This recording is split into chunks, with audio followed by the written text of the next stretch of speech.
আমরা হচ্ছে আজকে ইলাস্ট্রেটর সফটওয়্যারের ইন্টারফেসটা দেখব, এরপরে কিভাবে এখানে ডকুমেন্ট সেট আপ হয় এবং ফটোশপে যেমন আমরা শর্টকাট ইউজ করেছিলাম ঠিক তেমন কি করব, ইলাস্ট্রেটরের শর্টকাটগুলো জেনে নিব। এবং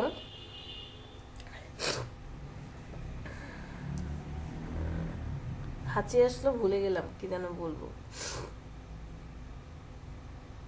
ইন্টারফেস দেখবো ইলাস্ট্রেটরের, ডকুমেন্ট সেটআপ দেখবো, আর হচ্ছে শর্টকাট ডিটেলস, আরেকটা যেন কি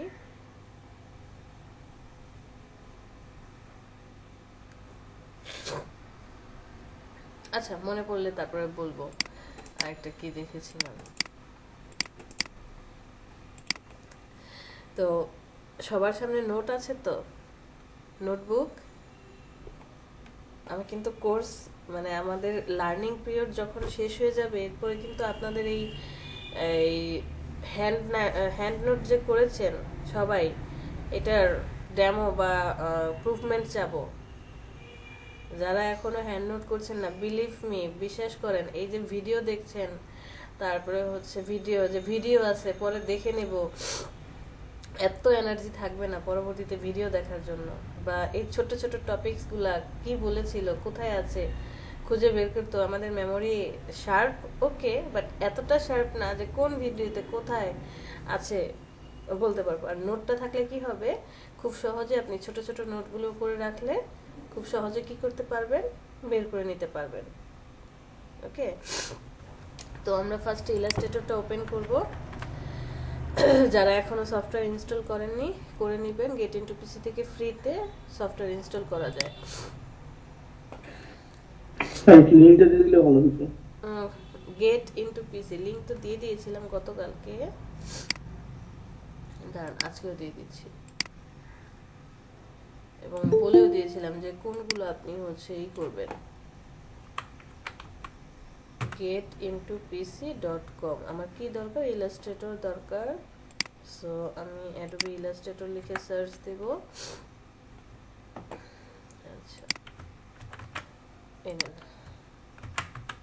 এখানে গেলে পেয়ে যাবেন, তবে অনেকগুলোই দেখতে পাবেন। আপনার পিসির কনফিগারেশন অনুযায়ী আপনি কি করবেন, সফটওয়্যার ইনস্টল করবেন।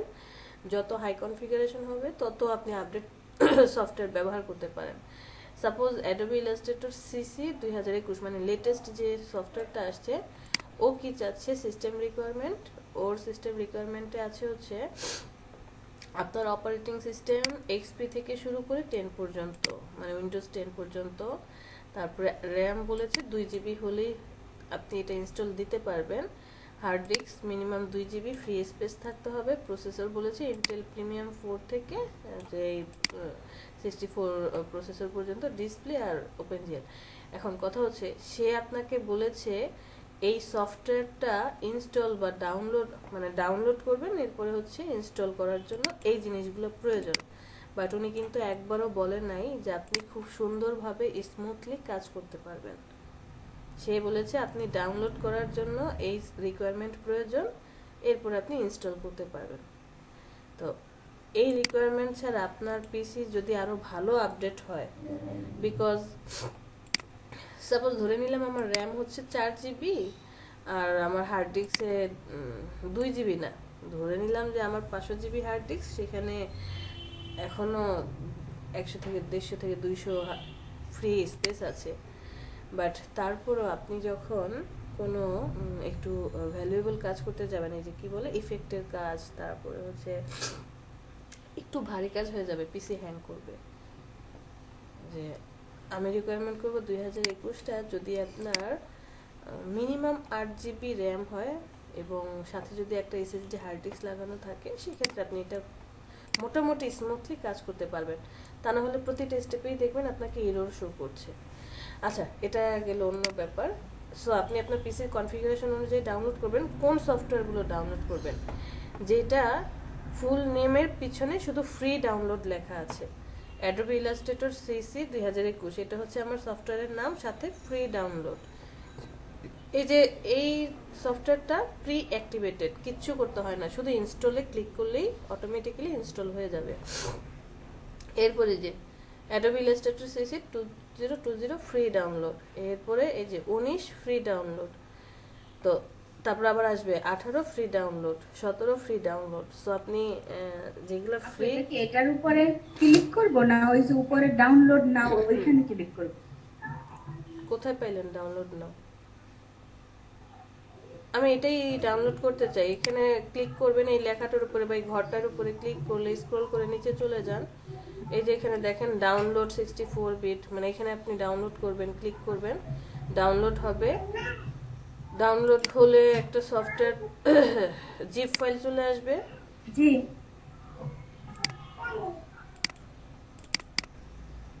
এই যে জিপ ফাইলটা চলে আসবে এরকম। তারপরে হচ্ছে যে সেটআপ প্রি অ্যাক্টিভেটেড, জাস্ট সেটআপের ভিতরে চলে যাবেন, এই যে এখানে ক্লিক করলে অটোমেটিক্যালি ইনস্টল হয়ে যাবে।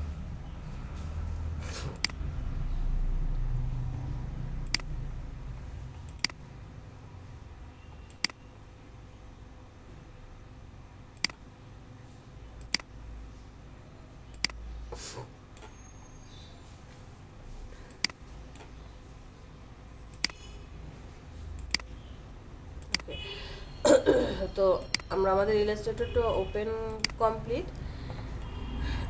এই যে এখন যে ফেসটা দেখতে পাচ্ছি, মানে যেমনটা দেখতে পাচ্ছি, সবার পিসিতে এরকমটা নাও আসতে পারে। এটা ডিপেন্ড করে পিসির যে মনিটর আছে, মনিটরের স্পেসের উপরে। যে আরও বড় মনিটর হলে এই জিনিসগুলো আরেকটু ইলাবোরেট হতো, যেমন এই পার্টটুকু হয়তো বা ডানে থাকতো বা নিচে থাকতে পারে, অথবা এই পার্টটুকু লম্বালম্বিভাবে বাম পাশে থাকতে পারে, এইগুলো হচ্ছে একটা একটা করে এখানে থাকতে পারে।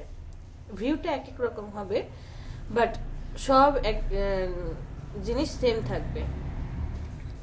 এই পেজে আসার পর ফার্স্টে দেখেন এই যে উপরে যে পার্টগুলো আছে, উপরের পার্টগুলো আমরা সফটওয়্যার অন করার পরে বা ভিতরে ঢোকার পরে আর্টবোর্ড নেওয়ার পরে দেখতে পাই।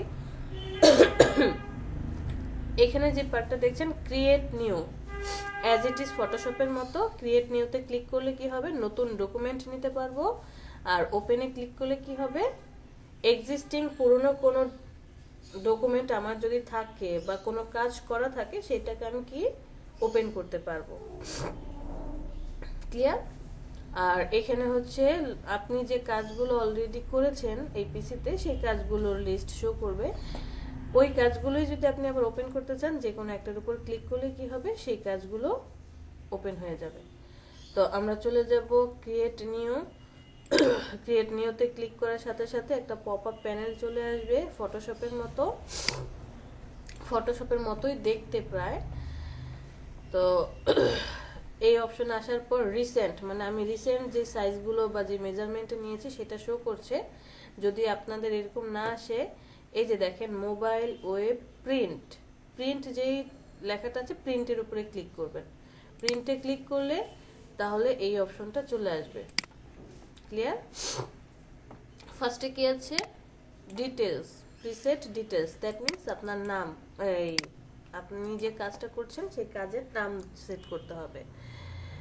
আপনি আপনার কাজের নামটা সেট করে দিবেন।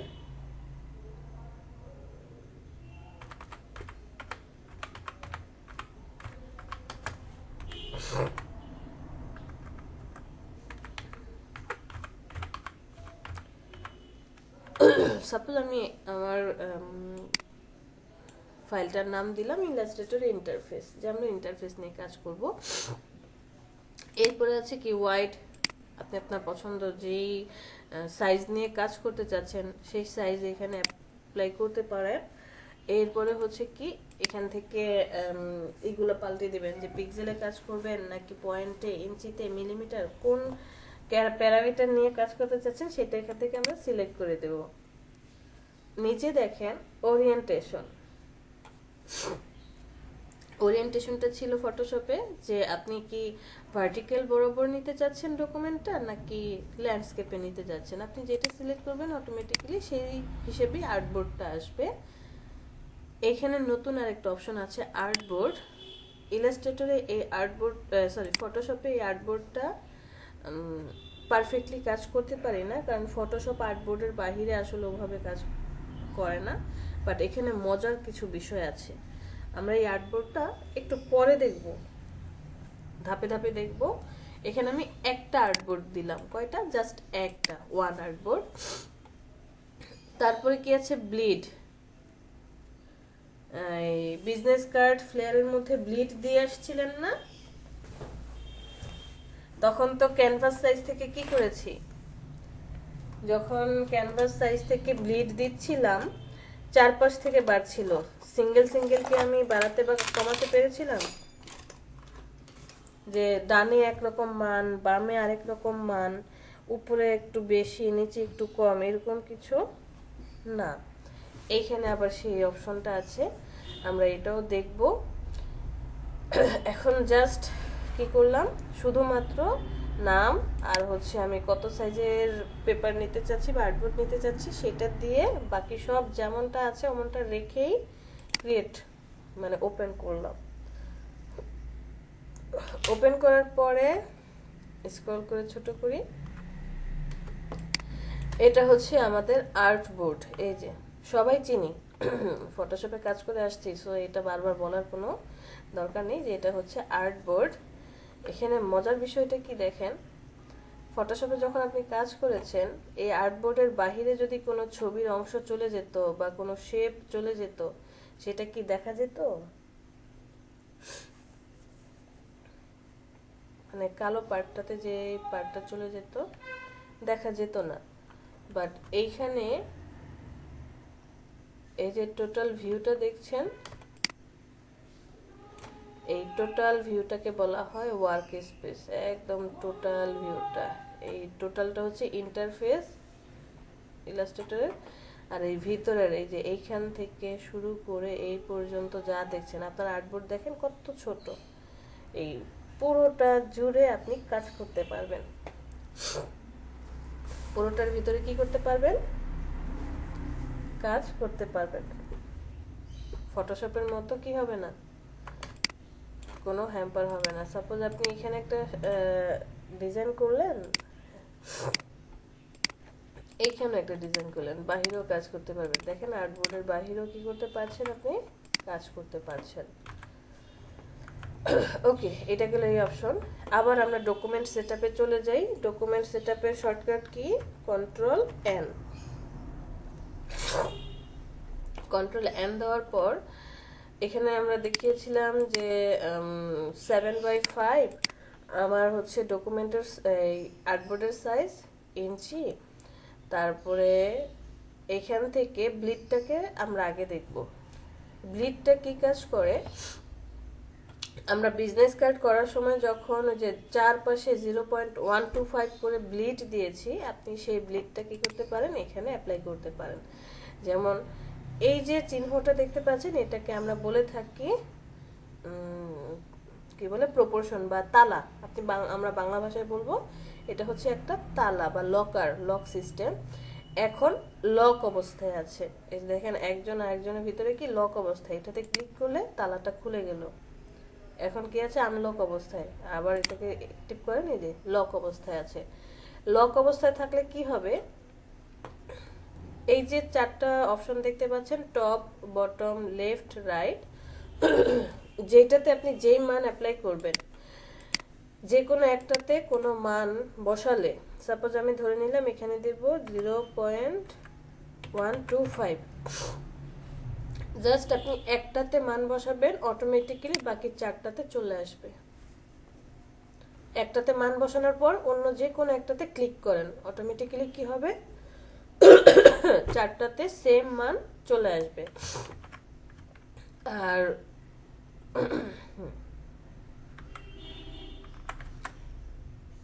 এই যে দেখেন,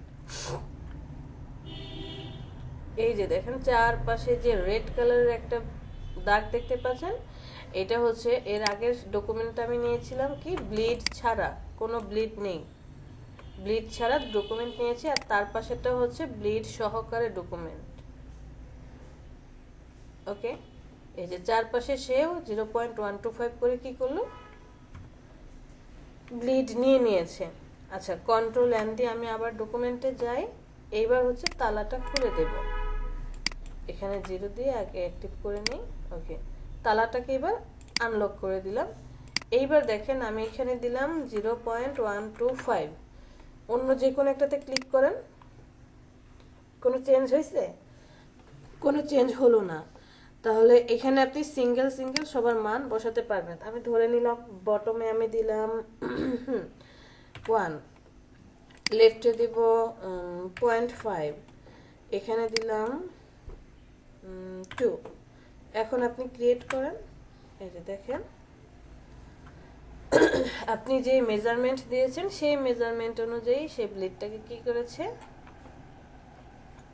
ছড়িয়ে ছিটিয়ে দিয়েছে। যে এখানে আমি দিয়েছিলাম 0.125, এখানে 0, লেফটে দিয়েছিলাম হচ্ছে কি 1, আর বটমে দিয়েছিলাম 2। আপনার মেজারমেন্ট অনুযায়ী সে ডকুমেন্ট সেট আপ করেছে। ব্লিডটা বুঝতে পেরেছি।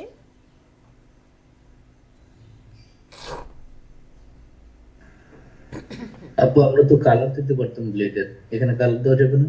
হ্যাঁ, এখানে কালার দেওয়া যাবে, বাট আমি সেটাই বলছিলাম যে এই জিনিসটাই আমার ভালো লাগে না। মানে ডকুমেন্ট সেট আপ করার সময় ব্লিডটা নেওয়া কেন যেন চারপাশে একটা বর্ডার হয়ে থাকে, আমার কাছে ভালো লাগে না। আর ব্লিডের কালার দিতেই হবে এমন কোনো কথা নেই। দিলে ভালো হয় কার জন্য? প্রেসের লোকদের জন্য। বাট ওনাকে বুঝিয়ে দেওয়া যে এতটুকু তুমি ব্লিড অ্যাপ্লাই করবে, তখন সে কিভাবে কমান্ড দিবে, যে এইভাবে কমান্ড দিবে। আপনি যখন এটা ডকুমেন্ট, এটা হচ্ছে আপনার ডকুমেন্ট বা এটা ধরে নিলাম কার্ড, সে তখন এই কার্ডটাকে যে এই ডকুমেন্ট সহকারে, suppose front card back card, তখন কমান্ড দিবে এই যে এরকম ভাবে কমান্ড দিবে। জাস্ট দুইটা দেখাবে মধ্যের পার্টটুকু দিয়ে। বাট পার্সোনালি আমার এই অপশনটা ভালো লাগে না। আমি কখনোই এভাবে কাজ করিনি সিরিয়াসলি। যে বাহির থেকে কন্ট্রোল নেন, এখান থেকে ব্লিড দিয়ে আমি কখনোই কাজ করিনি। ব্লিড অলওয়েজ আমার এখানে 0 থাকে।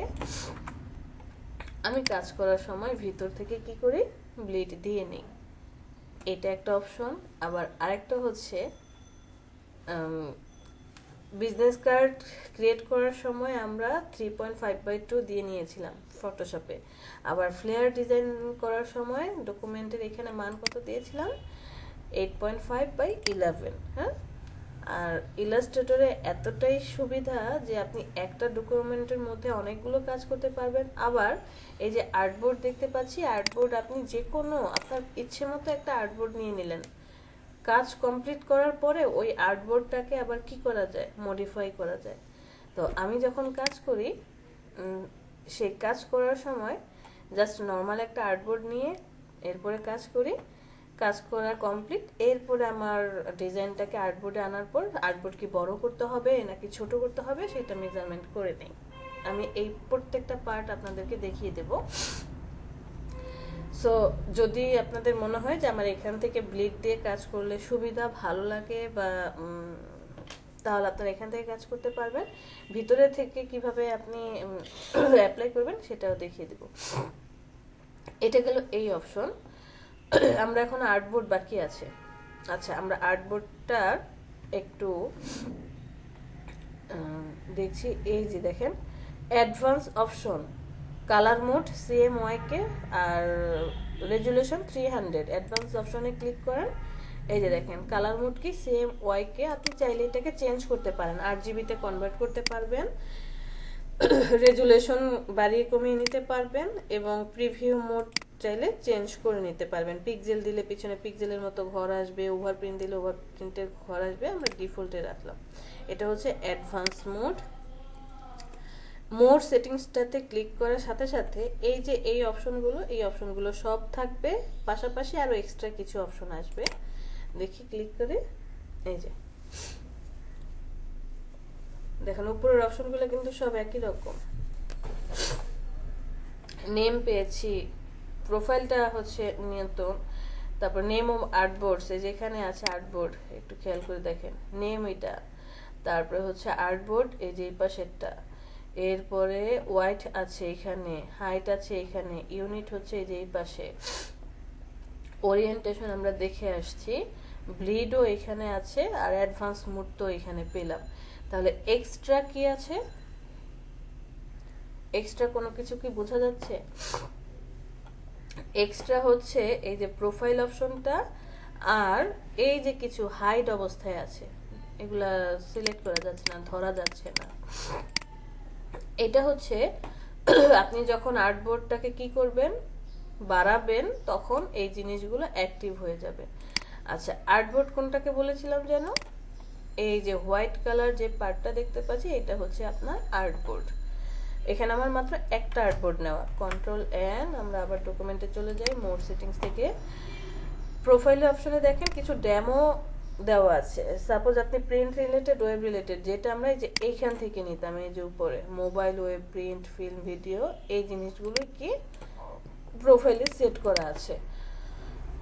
আমরা এখন আর্টবোর্ডে চলে আসি। কিছুক্ষণ আগে আমাদের আর্টবোর্ড ছিল কয়টা? একটা। যখনই একটার বেশি আর্টবোর্ড হয়ে যাবে, সাপোজ আমি এখানে দিলাম 2 দেওয়ার সাথে সাথে দেখেন এই যে পরের অপশনগুলো কি হলো, অ্যাক্টিভ হয়ে গেছে।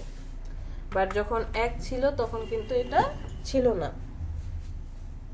তাই না? যখনই আমি এখানে কত দিয়েছি, 2 দিয়েছি, তখনই ওই পরের অপশনগুলো অ্যাক্টিভ। সো 2-এর বেশি যখন আর্টবোর্ড হয়ে যাবে তখনই এই পার্টগুলো চলে আসবে। ধরে নিলাম আমাকে আমার ক্লায়েন্ট আমাদেরকে একটা কাজ করতে দিল, সে একটা ম্যাগাজিন বানাবে একটু ছোট সাইজের, ধরে নিলাম যে A4 পেপারের মধ্যে, বা আরেকটু ছোটও হতে পারে, যাই হোক। সে একটা ম্যাগাজিন বানাবে, খুব বেশি না, 10 পেজের, মাত্র 10 পাতার, এপিট ওপিট করে, যে টোটাল আপনার 5টা ফুল পেজ হবে, 5টা পেজ। ওই যে আমরা যখন সিঙ্গেল পেজ কিনি তখন কি হয়, যে হোয়াইট প্রিন্ট খাতায় যখন লিখতাম, একটা পাতার মধ্যে কয়টা পার্ট থাকে? 4টা পার্ট থাকে না? তো সে হচ্ছে কি করবে, টোটাল হবে 10টা পেজ, এপিট ওপিট করে। তাহলে 10টা পেজের জন্য কয়টা পাতা লাগছে আমার? 5টা পাতা লাগছে। সো আমি এখানে আর্টবোর্ড তাহলে কয়টা নেব? 10টা নেব। 1 0 10, মানে আমার এপিট ওপিট করে কি করতে হবে, ডিজাইন করতে হবে। আচ্ছা, আমাকে একটু 2টা মিনিটের ব্রেক দেন। যখনই আমরা কি করছি, একের অধিক আর্টবোর্ড এখানে অ্যাপ্লাই করছি, তখনই কি হচ্ছে, সাথে সাথে যে পার্টগুলো আছে সেই পার্টগুলো আসে তার পাশে অ্যাক্টিভ হয়ে যাচ্ছে। এই যে অ্যাক্টিভ হয়ে গেল, এগুলোর মানে কি?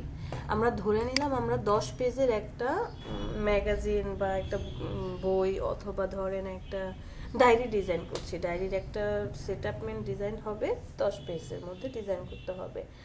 তো 10 পেজের মধ্যে ফ্রন্ট পেজ ডিজাইন, এরপরে cover design, inner design, back পার্টের ব্যাক ইনার, ব্যাক কাভার, আবার হচ্ছে কমন ইনার, মানে যেটার মধ্যে লিখে সবাই, এরকম সব কিছু মিলে 10টা ডিজাইন করতে হবে, 10টা পেজ ডিজাইন করতে হবে। তাহলে আমাকে 10টা আর্টবোর্ড নিতে হবে। এই আর্টবোর্ড নেওয়ার পরে ডান পাশে যে অপশনগুলো দেখছেন, এদেরকে বলা হয় ওই যে ওরিয়েন্টেশন, মানে আর্টবোর্ডগুলো কিভাবে আপনি বসাতে চাচ্ছেন। আপনি যখন একটা বইয়ের পাতা, আমাদের সামনে এখন একটা বই আছে ধরে নিলাম, তো বইটা যখন আমি দেখছি তখন ফার্স্টে কি দেখতে পাই, একটা পেজ, যেটাকে বলি বইয়ের কাভার বা উপরের ফ্রন্ট পার্টটা দেখতে পাচ্ছি। এরপরে বইয়ের পাতাটা যখন আপনি খুলছেন তখন কি হয়, 2টা পেজ আসে, মানে বামে একটা পাতা, ডানে একটা পাতা, আবার পেজ উল্টাচ্ছেন, বামে একটা পাতা, ডানে একটা পাতা। এটা হচ্ছে ওরিয়েন্টেশন, ডিপেন্ড করবে যে আপনার এই আর্টবোর্ডগুলো কিভাবে থাকবে। পেজটা বাম থেকে ডান দিকে যেতে থাকবে, মানে এই যে বাম থেকে ডানে, এইভাবে যতক্ষণ না আপনি ব্রেক দিচ্ছেন সে ততক্ষণ কি করবে, বাম থেকে ডানের দিকে যেতে থাকবে, রো বরাবর। এরপরেরটা হচ্ছে কলাম বরাবর, যে আপনি যতক্ষণ না ব্রেক দিচ্ছেন সে উপর থেকে, মানে কলাম যেখান থেকে শুরু হয় উপর থেকে নিচের দিকে, উপর থেকে নিচের দিকে কি হবে, আর্টবোর্ডগুলো সেট আপ করতে করতে যাবে। এরপরেরটা হচ্ছে একটা একটা সিঙ্গেল সিঙ্গেল পেজ রো বরাবর যেতে থাকবে, এখানে কোনো ব্রেক আসবে না, পরেরটাতেও কোনো ব্রেক আসবে না। আর এটা হচ্ছে স্পেসিং, একটা আর্টবোর্ড থেকে আরেকটা আর্টবোর্ডের মধ্যকার দূরত্ব সে চেঞ্জ করবে। আর এই যে কলাম, এটা হচ্ছে ব্রেক, মানে আপনি কতটা পেজ পরে ব্রেক দিতে চাচ্ছেন। সাপোজ আমি এখানে ব্রেক দেব 3, মানে 3 পর্যন্ত কি দিলাম, ব্রেক দিলাম। দ্যাট মিনস যে 3টা পাতা যাওয়ার পরে কি হবে, ব্রেক হয়ে আবার নিচের দিকে নেমে আসবে। এটা 3টা পাতা যাওয়ার পরে ব্রেক হয়ে নিচে নেমে আসবে। এখানে 3টা পাতা দেওয়ার পর ব্রেক হয়ে ডানে চলে যাবে। আচ্ছা আমি একটা একটা করে দেখি। ফার্স্টে রো বরাবর ক্রিয়েট ডকুমেন্ট, এই যে দেখেন, ওহো,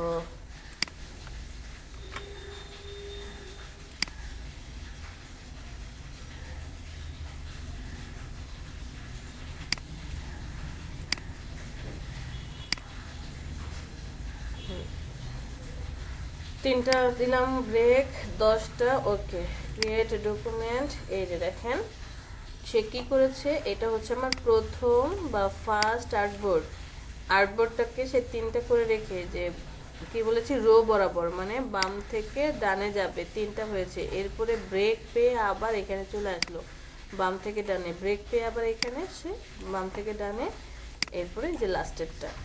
আবার যদি আমি এখন কলাম বরাবর সেট আপ করি, যেটা কলাম বরাবর থাকবে, এই যে এখানে এখানে করে দিলাম 3টা, ব্রেক পাবে সে 3টা হলেই। ক্রিয়েট ডকুমেন্ট, এই যে দেখেন কলাম বরাবর, এখন সে এইভাবে আসছে উপর থেকে নিচের দিকে, 3টা ব্রেক, ব্রেক, তারপরে হচ্ছে এখানে সিঙ্গেল একটা, কারণ 10টা সে 3টা করে বসে যাবে, যেগুলো বাকি থাকে এখানে থাকবে।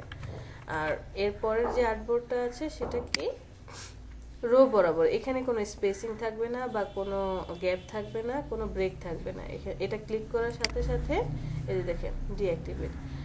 তো এটাকে ক্রিয়েট ডকুমেন্ট করেন, তখন হচ্ছে এই যে রো বরাবর সবাই এইভাবে যাবে। আর পরেরটা যেটা দেখতে পাচ্ছেন এটা হচ্ছে কলাম বরাবর।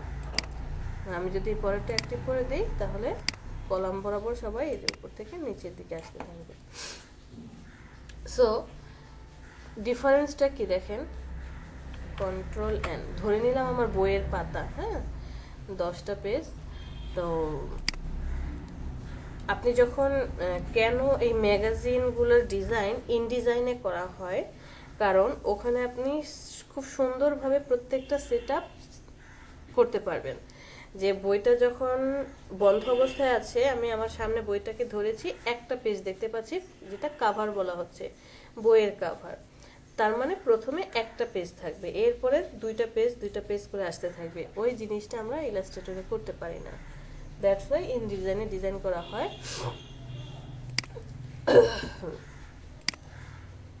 সো এই গেল আর্টবোর্ড, যে আপনি যত বেশি আর্টবোর্ড নিতে চান তত বেশি আর্টবোর্ড নিতে পারবেন, প্রত্যেকটাতে আলাদা আলাদা কি করতে পারবেন, কাজ করতে পারবেন। যে আপনি এখানে একটা ডিজাইন করেছেন, তারপরে হচ্ছে এখানেও ডিজাইন করতে পারবেন, এখানেও ডিজাইন করতে পারবেন, চাইলে এই যে এখানেও করতে পারবেন। বাট এই আর্টবোর্ডগুলো হচ্ছে যে বইয়ের মেজারমেন্টটা যাতে ঠিক থাকে বা পেজের মেজারমেন্ট ঠিক থাকে, এই জন্য আর্টবোর্ডগুলো ব্যবহার করা হয়।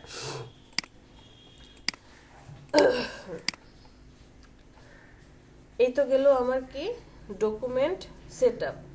এখন কোশ্চেন আসতে পারে না যে আমি হয়তোবা ভুলবশত আর্টবোর্ড নিতে ভুলে গিয়েছি, তাহলে আমার ভিতর থেকে আর্টবোর্ড নেওয়ার সিস্টেম কি, অথবা আমার আর্টবোর্ডের সাইজটা ছোট হয়ে গিয়েছে, বড় করব কিভাবে। আমি যেটা বললাম যে আমি ওইখান থেকে কখনোই কাজ করি না। আমি ডকুমেন্ট যে কোনো কাজই হোক, যা হোক না কেন, নর্মাল যে সেটআপ আছে সেই সেটআপ অনুযায়ী আমি কি করি, জাস্ট ডকুমেন্টটা নিয়ে নিই, মানে এই নর্মাল ডকুমেন্ট 7/5 এইরকমই থাকে, যত কাজ আছে এমনটাই থাকে। এভাবে নিয়ে ক্রিয়েট, মানে ডকুমেন্ট ক্রিয়েট করি। তারপরে হচ্ছে এই আর্টবোর্ডটাকে দূরে সরায় রাখি, ও দূরে থাকুক, আমার কাজ কমপ্লিট। সাপোজ ধরে নিলাম আমি এই সাইজের একটা ডিজাইন করছি, এখানে আমার কাজ কমপ্লিট হয়ে যাওয়ার পরে এটাকে নিয়ে এখন আমি আর্টবোর্ডে যাব। যাওয়ার পর এখন দেখছি আমার আর্টবোর্ড ছোট, সো আমার আর্টবোর্ডটাকে বড় করতে হবে। সেটা কিভাবে করব? ওটা হচ্ছে এই যে এখানে একটা আর্টবোর্ডের টুলস পাচ্ছি, যেদিন এই আর্টবোর্ডের টুলস দিয়েই আমরা সেম কাজটা করতে পারবো। ডকুমেন্ট সেটআপে কারো কোনো কোশ্চেন আছে? এতক্ষণ যে সেটআপগুলো দেখলাম বুঝতে পেরেছি? ওকে, এবার চলে যাই একটা একটা করে পার্টস দেখি। উপরের এই পার্টটাকে বা এই লাইনটাকে যেন কি বলা হয়? এই লাইনের নাম কি?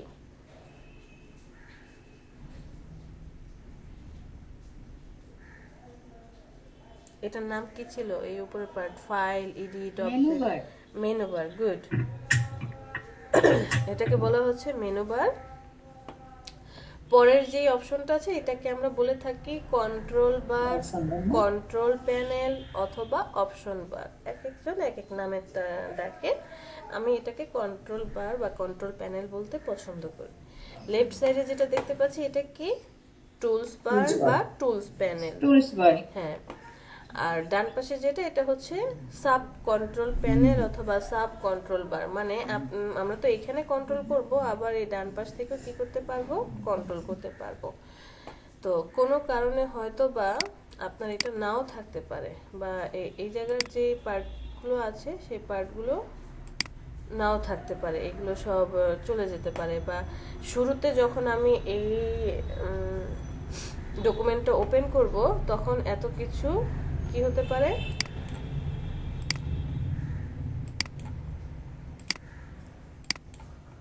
এগুলো কিছু নাও থাকতে পারে।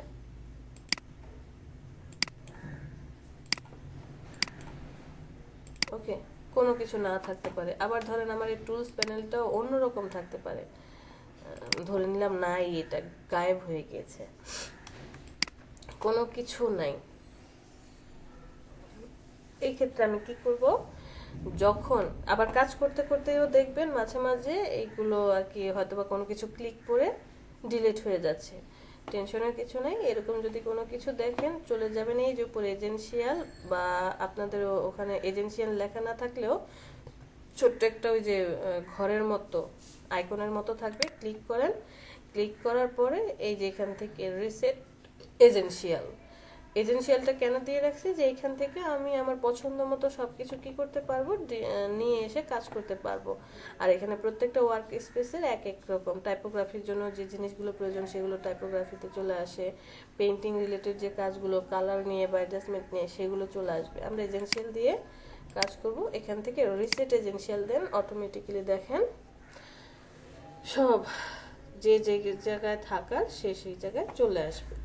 তো এখানে শুধু আমার প্রপার্টিজ, আমি এটাকে মিনিমাইজ করে রাখলাম। আমার এখানে 3টা পার্ট দেখতে পাচ্ছি, বাট আরো অনেকগুলো অপশন ছিল। এটা হচ্ছে যে আপনি যখন কাজ করছেন আপনি যে জিনিসগুলো সবচেয়ে বেশি ব্যবহার করেন সেগুলো হাতের কাছে নিয়ে আসা, যে হাতের কাছে রেখে দিলাম, যখন যেটা প্রয়োজন সেটা নেব। এই যে এই পাশে দেখেন আমার টুলসগুলো, অনেকগুলো টুলস ছিল, টুলসগুলো কি হলো? কমে গিয়েছে। কোথায় পাবো? চলে যাবেন উইন্ডো, উইন্ডো থেকে টুল বার, এখানে যাওয়ার পর এই যে অ্যাডভান্স অপশনটাতে ক্লিক করেন। যত অ্যাডভান্স সফটওয়্যার আছে সব চলে আসবে। একটু আগে যেটা দেখলেন এটা হচ্ছে এই জিনিসগুলো আপনি কিছু কিছু ফটোশপেও দেখে আসছেন। এখানকার যেমন pen tool, shape tool, brush tool, type tool, eraser tool, তারপরে আইড্রপার টুল, গ্রেডিয়েন্ট, এই যে এই জুম অপশন, এগুলো সব আপনি ফটোশপে পেয়ে আসছেন। উইন্ডো, সেখান থেকে টুল বার্স, অ্যাডভান্সে ক্লিক করলে সব সফটওয়্যার চলে আসবে। এরপর আমার উপর একটা কন্ট্রোল প্যানেল বা কন্ট্রোল বার ছিল, উইন্ডো, উইন্ডো থেকে এই যে কন্ট্রোলে যদি ক্লিক করেন সাথে সাথে কন্ট্রোল বারটা চলে আসবে। সাপোজ কাজ করতে গিয়ে আমার টাইপ টুলের যে ক্যারেক্টার প্যানেল আছে সেটা প্রয়োজন হয়, তো উইন্ডো, উইন্ডো থেকে নিচে চলে যান টাইপ অপশনে, কোথায় আছে? এই যে টাইপে চলে যান, টাইপ থেকে যে কোনো একটাতে ক্লিক করেন, এই প্যানেলটা চলে আসবে। একে আপনি ড্র্যাগ করে টেনে এই যে ছেড়ে দেন, এখানে অ্যাড হয়ে থাকবে। তো যখন যেটা প্রয়োজন আমি সেটা কি করব, ওপেন করে কাজ করব। এরপরে আমার দরকার হয় অ্যালাইন, মানে অ্যালাইনমেন্ট করতে হয়, তো সেটা আলাদাভাবে আমরা এই যে অ্যালাইনে ক্লিক করলে অ্যালাইনটা চলে আসবে। এইটাকে আমি আবার এখানে নিয়ে ছেড়ে দিলাম। তো যেটা যেটা আমার প্রয়োজন হয় আমি এখানে এনে কি করতে পারি, রেখে দিলাম, দরকার হলে আমি এখান থেকে কাজ করব। এটা গেল টোটাল আমার ওয়ার্ক স্পেসটা সাজানো।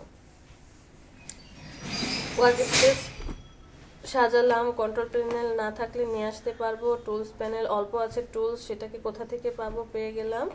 বাকি জিনিসগুলো কোথায় কোথায় পাবো, কোথাও কিছু না পেলেও উইন্ডোতে চলে যাবেন, A to Z সব কিছু আপনি এই উইন্ডোতে পাবেন এবং শর্টকাট সহকারে এখানে লেখা আছে। ক্লিয়ার? আচ্ছা, এরপরে দেখেন ফটোশপে আমরা কিভাবে কালার চিনতাম, যে কালারের অপশন ছিল অনেকগুলো, সিলেকশন আছে, সিলেকশন থাকা অবস্থায় একরকম ভাবে কালার অ্যাপ্লাই করতে হতো।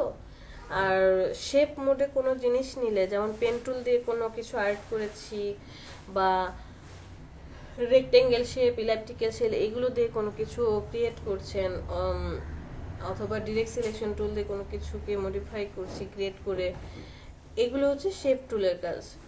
তখন আবার আরেক রকম ভাবে কালার অ্যাপ্লাই করতাম। তো ফটোশপে যেমন ফরগ্রাউন্ড আর ব্যাকগ্রাউন্ড কালারের অপশনটা ছিল, ইলাস্ট্রেটরে এই কালারের অপশনটা পাবেন না। ইলাস্ট্রেটরে শুধুমাত্র ওই যে শেপ মুডের অপশনটা, ফিল কালার আর কি স্ট্রোক। ফিল মানে কি, যেটা পুরোটা কালার করবে, স্ট্রোক মানে বর্ডার দিয়ে দেবে। এই যে নিচে এসে দেখেন ফিল এবং স্ট্রোক দুইটা অপশনে কি হচ্ছে দেখা যাচ্ছে। এই উপরের পুরোটা রং করা আছে এটাকে বলা হয় ফিল, আর নিচের এই যে বর্ডারটা এটাকে বলা হয় স্ট্রোক। ঠিক আছে, এই কালারটা আপনি, এই কালারগুলো আপনি কিভাবে কোথা থেকে পাবেন, আপনি কয়েকভাবে কালার অ্যাপ্লাই করতে পারবেন। এক নম্বরে ফার্স্টে কন্ট্রোল প্যানেলে অপশনটা থাকবে, প্রথমটা আছে কি ফিল কালার, ফটোশপে যা যা দেখে আসছেন।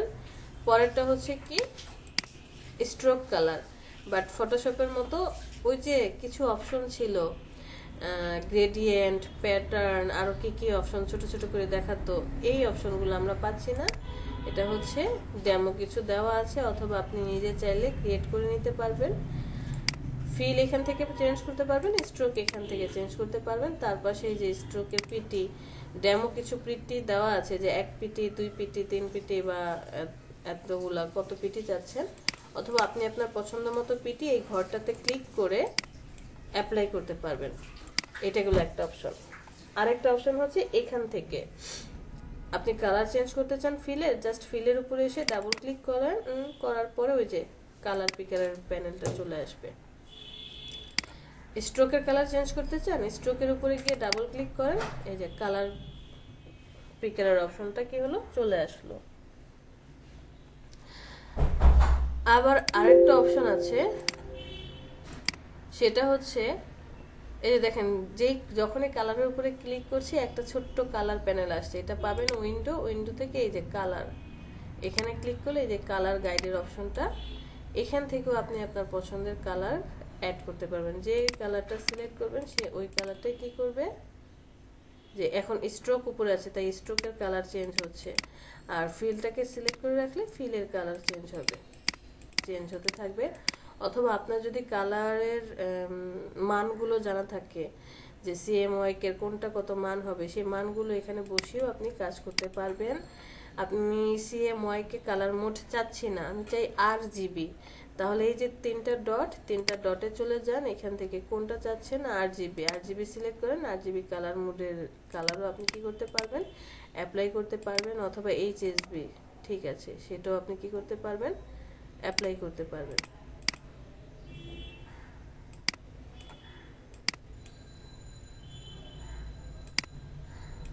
ঠিক আছে,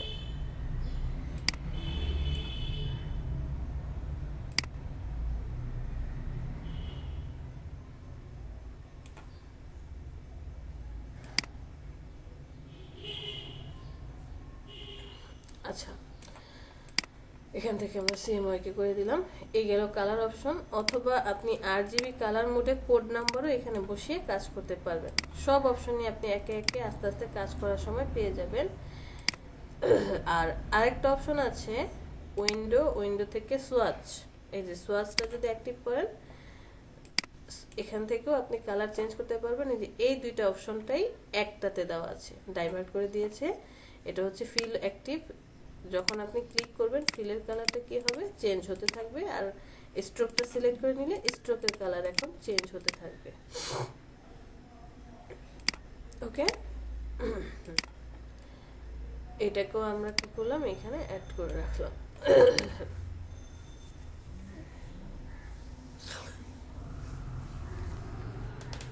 কালার নিয়ে কারো কোনো কোশ্চেন?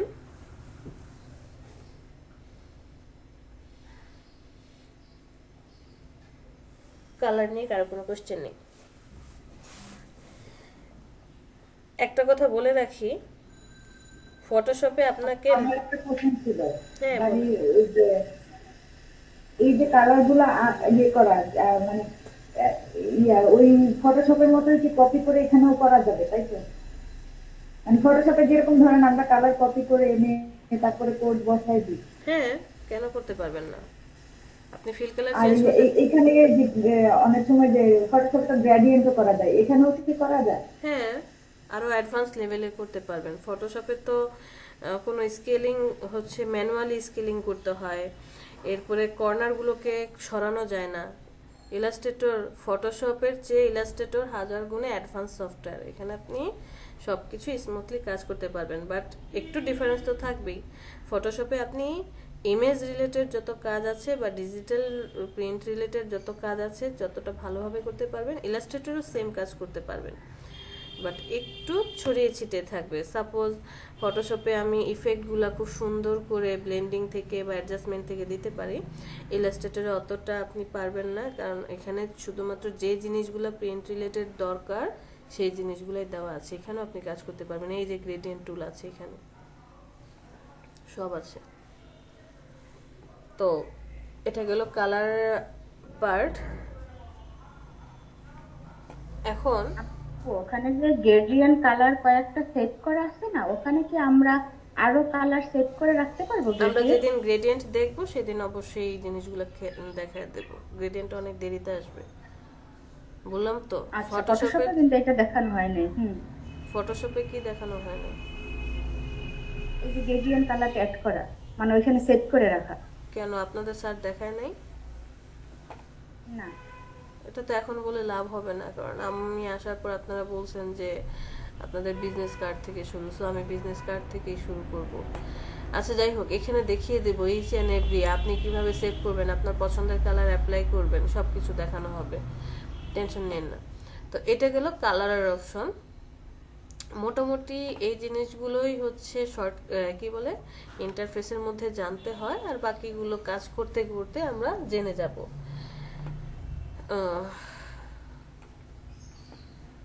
এইখানে আমি একটা কথা বলে রাখি, ফটোশপে যেমন আপনাকে বারবার লেয়ারগুলো মেনটেন করতে হয়েছে, কোন লেয়ার কার আগে যাবে, কোন লেয়ার কার পরে যাবে।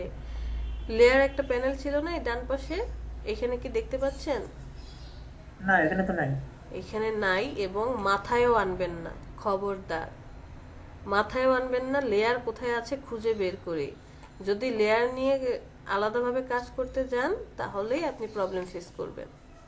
শুধুমাত্র লেয়ার নিয়ে কারা কাজ করবে? যারা মান্ডালা ডিজাইন করে বা প্যাটার্ন ডিজাইন করে, যারা হচ্ছে ইলাস্ট্রেশন করবে, শুধু ইলাস্ট্রেশনের পার্ট। ডাক্তার বললি তো, ডাক্তার কি সব সর্ববিষয় ডাক্তার হয় না? স্পেশালিস্ট থাকে, কেউ কি হার্ট স্পেশালিস্ট, কেউ আই স্পেশালিস্ট, কেউ ইয়ার স্পেশালিস্ট। হ্যাঁ, এক একজন এক এক জায়গায় পারদর্শী হয়, ঠিক তেমন ডিজাইনের মধ্যে আপু ইলাস্ট্রেটর আর ইলাস্ট্রেশনের মধ্যে পার্থক্য কি? মানে দুটো আছে না? না, কখনোই না। ফটোশপ হচ্ছে পিক্সেলে কাজ করে, বা এটাকে বলি আমরা রাস্টার গ্রাফি। ইলাস্ট্রেটর হচ্ছে ভেক্টরে কাজ করে, সব কিছু শেপে। ফটোশপ পিক্সেল, ওই যে ছোট ছোট স্কোয়ারের মতো। আপনি একটা ছবিকে যখন অনেক জুম করবেন, একটা সময় গিয়ে দেখবেন কি সেটা ফেটে গিয়েছে। কেন ফেটে যায়? ওটা কি হয়, যে এরকম পিক্সেলের মতো হয়, এক একটা পিক্সেলে, যে এই একটা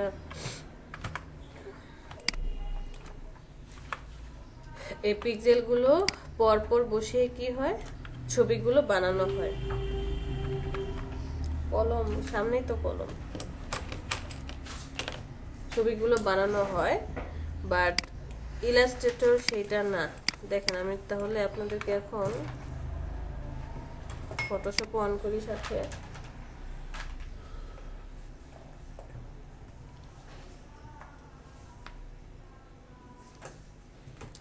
ফটোশপে আমরা শুধুমাত্র ইমেজ রিলেটেড যে কাজগুলো আছে সেই কাজগুলোই করতে যাই, আর ইলাস্ট্রেটরে প্রিন্ট রিলেটেড যত কাজ আছে সেগুলো করে থাকি। এমনটা না যে আমরা ইলাস্ট্রেটরে প্রিন্ট রিলেটেড কাজ করতে পারবো না, বা CMYK এর কাজগুলো করতে পারবো না, এখানেও কাজগুলো করতে পারবো, বাট সুবিধা যেখানে যেটা বেশি।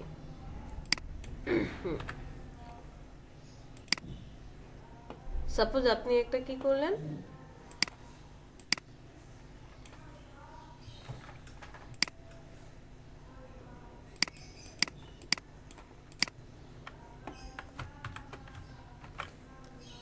একটা শেপ নিলেন, ভুল হলো, এটা না,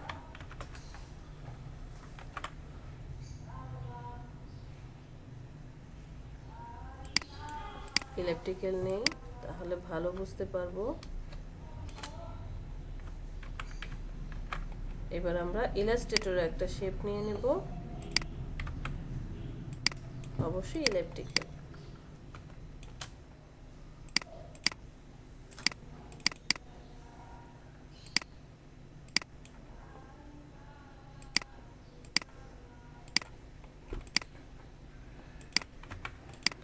আচ্ছা, আমরা ফটোশপে চলে যাই।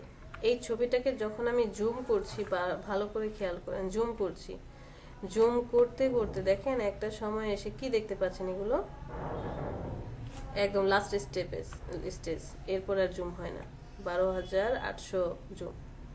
কি দেখতে পাচ্ছি এগুলা? এগুলাকে বলা হয় পিক্সেল।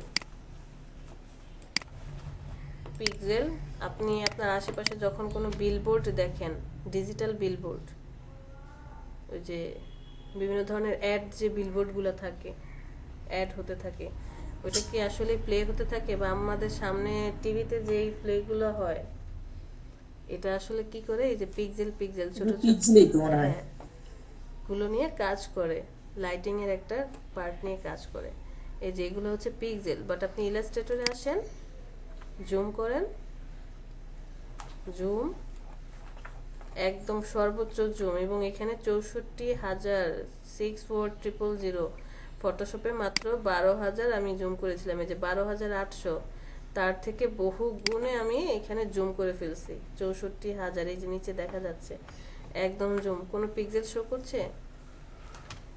কর্নারে চলে যাই, এত জুম করছি আসছে না, এই যে একদম এই বর্ডারে চলে আসে, একদম লাস্ট স্টেজ, কোনো পিক্সেল পাচ্ছেন? এটাই হচ্ছে ডিফারেন্স। ফটোশপ পিক্সেল নিয়ে কাজ করে, বা ওই যে স্কোয়ার বক্স যে ঘরগুলো, ইলাস্ট্রেটর ডট ডট, একটা পেন্সিলের মাথার একদম শার্প একটা মাথা দিয়ে যে ডট হয়, এই ডট ডট নিয়ে কাজ করে, যে কারণে আপনি আপনার নর্মাল ফোন দিয়ে একটা ছবি তুলবেন এবং DSLR দিয়ে একটা ছবি তুলবেন, দুইটার ডিফারেন্স দেখবেন। নর্মাল ফোন দিয়ে ছবি তুললে একটা সময় যখন জুম করবেন সেটা ফেটে যাবে, বাট DSLR-এ কিন্তু একদম সর্বোচ্চ জুম করার পরেও মোটামুটি অ্যাটলিস্ট আপনার ওই নর্মাল ফোন থেকে বেটার হবে। ঠিক তেমন ফটোশপের চেয়ে ইলাস্ট্রেটরটা কি হয়, অ্যাডভান্স। আর এখানে কোনো সিলেকশনের কাজ পাবেন না, সিলেকশন রিলেটেড কোনো টুলস পাবেন না, এখানে সব শেপ মোডে, সব অ্যাডভান্স টুলস, সব শেপ মোডে থাকে। আমরা যদি গুগলে চলে যাই,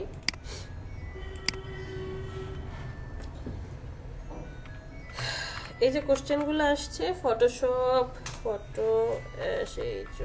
ফটোশপ ভার্সেস ইলাস্ট্রেটর, কোশ্চেনগুলো আসছে না, যে আসলে ফটোশপ কি আর ইলাস্ট্রেটর কি, একটু জাস্ট সার্চ দিয়ে দিয়ে পড়াশোনা করবেন যে এই যে দেখেন ফটোশপ বেসড অন পিক্সেলস, যেখানে ইলাস্ট্রেটর ওয়ার্কস ইউজিং ভেক্টরস।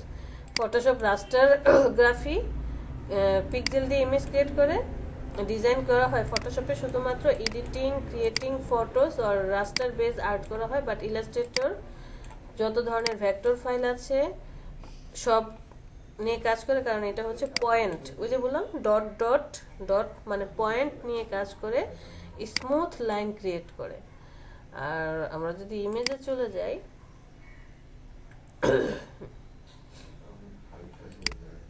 ওকে আচ্ছা আমি তোমাকে জানাচ্ছি, কারণ আমি তোমার এটা ভালো করে দেখেন, এই ছবিটা দেখেন, এই ছবিটাতে কি হয়েছে কেমন যেন একটু ঘোলা ঘোলা এই যে সাইডগুলো, বাট এই ছবিটাতে দেখেন এটা কিন্তু কোনো ঘোলা নাই, সাইডগুলো একদম নিউট্রাল।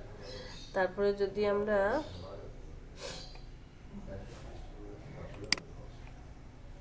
এই ছবিটা দেখেন, এই ছবিটাতে এই যে চারপাশে কি আসছে, নোয়েজ আসছে, বাট এই ছবিটাতে কোনো নোয়েজ নাই। তারপরে হচ্ছে বন্ধুর কাছ থেকে ব্যালেন্সটা নিয়ে এই ছবিটাতে এই যে দেখেন এটা ফটোশপে করেছে ফাটা ফাটা, কিন্তু এটা কি একদম ন্যাচারাল। সো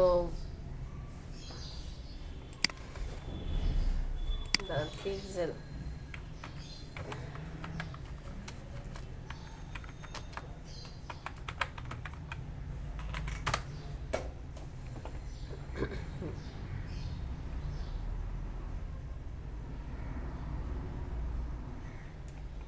আপু হুম ম্যাডাম, জি বলেন। একজন একটা একটু সাইড একটা রিকোয়েস্ট ছিল হ্যাঁ বলেন। যে যদি একটু ডিপিআই আর পিপিআই নিয়ে একটু কিছু বলে দিতেন। পিপিআই মানে পিক্সেল পার মানে ইঞ্চি, class পিক্সেল পার হ্যাঁ, হ্যাঁ। ইঞ্চি, ডিপিআই মানে ইঞ্চি। ডট পার ইঞ্চি।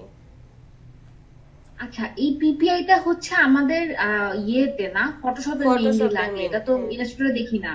না, ইলাস্ট্রেটরে ডিপিআই ডট পার ইঞ্চি। আচ্ছা, আমি হাইয়েস্ট ডিপিআই যখন আমি এক্সপোর্ট করতে যাই তখন কত হওয়া ভালো? 300। আচ্ছা, আই থিংক 72 যেটা পিপিআই আসে ওটা কি 300 এর মানে সমান সমান বা এই টাইপের কিছু? কখনোই না। কিন্তু যেটা 72 তে আসে ওটা অ্যাকচুয়ালি কি? 72 পিপিআই আসে কিন্তু ডিপিআই না। কোথায় ইলাস্ট্রেটরে? ম্যাম প্রিন্টে দিলে, মানে যেমন প্রিন্ট অপশনটা যদি চুজ করে আমি কাজ করি, মানে সিএমওয়াই তে দিলে যদি, তখন ম্যাম কোনটা দিব? মানে আমি যে ব্যানার প্রিন্ট করি না তখন কোনটা কততে সিলেক্ট করে দিলে বেস্ট হয়?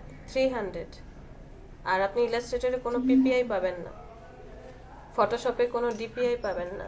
ফটোশপে সব পিপিআই মানে পিক্সেল পার ইঞ্চি, ইলাস্ট্রেটরে সব ডিপিআই ডট পার ইঞ্চি। এই যে দেখেন কন্ট্রোল এন দিয়ে যখন আপনি ডকুমেন্ট সেট আপ করছেন, এই প্রিন্ট রিলেটেড কথা বলছেন তো, প্রিন্টে ক্লিক করেন, সব কিছুই হচ্ছে আপনার ডিপিআই তে হবে।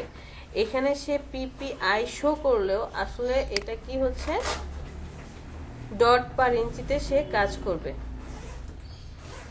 আচ্ছা আচ্ছা পয়েন্ট পার ইঞ্চি, মানে আচ্ছা, প্রত্যেকটা point, ডট যেখানে- ডট পয়েন্ট হবে, এখানে কোনো পিক্সেলের কোনো কিছু পাবো না আমরা।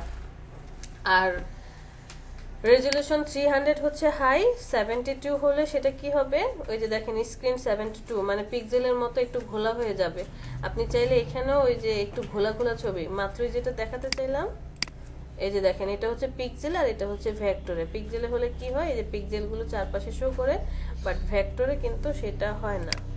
আপনি ব্রাশ দিয়ে কোনো একটা ডিজাইন করছেন, এই যে দেখেন পিক্সেলে বা ফটোশপে এরকমটা, আর ইলাস্ট্রেটরে কি সব সলিড হয়ে থাকে। এটাই হচ্ছে ডিফারেন্স, পিক্সেলে যেটা ফটোশপে আর ইলাস্ট্রেটরে সব অ্যাডভান্স। আর ইলাস্ট্রেটরে আপনি সব ডট নিয়ে, এটা আমাদেরকে চিন্তা করতে হয় না, এটা অটোমেটিকলি সে ব্যাকগ্রাউন্ড থেকে কাজ করে।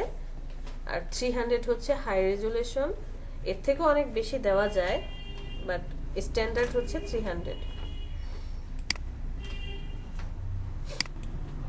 আরেকটা সাইড কোশ্চেন, জি বলেন। যেটা আমি যখন কোনো মানে কি বলবো রেস্টার ইমেজকে, ধরেন একটা ছবি তুলছি, মানে জেপিজি কোনো রেস্টার ইমেজকে এক্সপ্যান্ড করে ভেক্টর বানাতে যাই, তখন আমি কত ডিপিআই সেট করে দিব যে কততে এটা হচ্ছে ভেক্টরাইজ হবে?